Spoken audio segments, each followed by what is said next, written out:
We have spoken about it before in an earlier video, CBD, helping autistic people. Welcome back, friends of Ai4Autism. In this episode, we're taking a look at this SciPost article, Children with Autism Show Improvement After Being Treated with Cannabidiol-Rich Medicinal Cannabis, by Vladimir Hedry. So let's begin.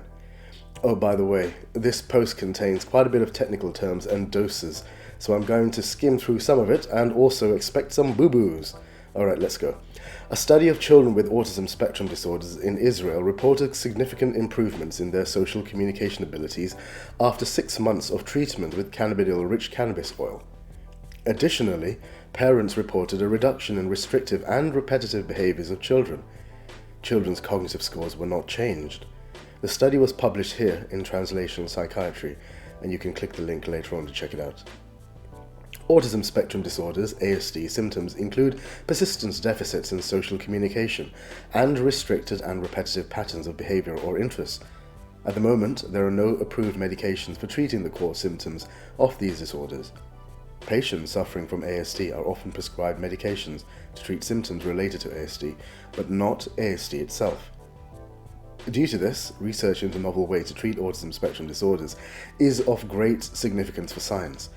The previous studies have found that endocannabinoids also impact behavior, including cognitive function, social motivation, and emotional regulations.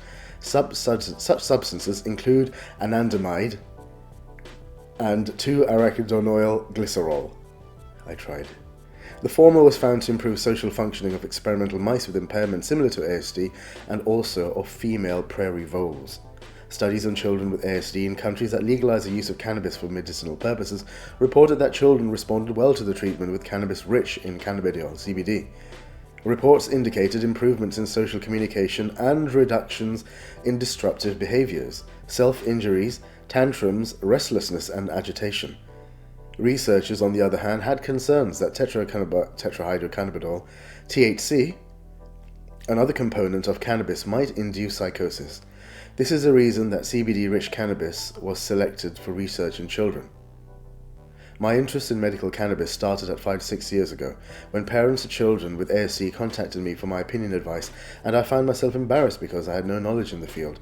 And on the other hand, I saw children who received medical cannabis oil and were better, explained study author Ai4 Stoller, a pediatrician specializing in pediatric neurology and child development. There was one specific patient who, after visiting my clinic, I realized that I had to delve deeper and try to understand and learn, because there's probably something in the cannabis oil that works. The same boy for years would destroy my clinic, and during that visit he sat on the chair. The mother shared that she started giving him cannabis oil. Aiming to expand existing knowledge of ASD treatment using CBD-rich cannabis, Stoller and her colleagues conducted a study on 82 children who fulfilled diagnostic criteria for autism spectrum disorder and whose parents reported disruptive behavioral problems over the preceding months. The average age of the children in the study was 9 years, and 65 of the children were boys. The study was open label, meaning that both participants and researchers knew what substance they were taking. Interesting.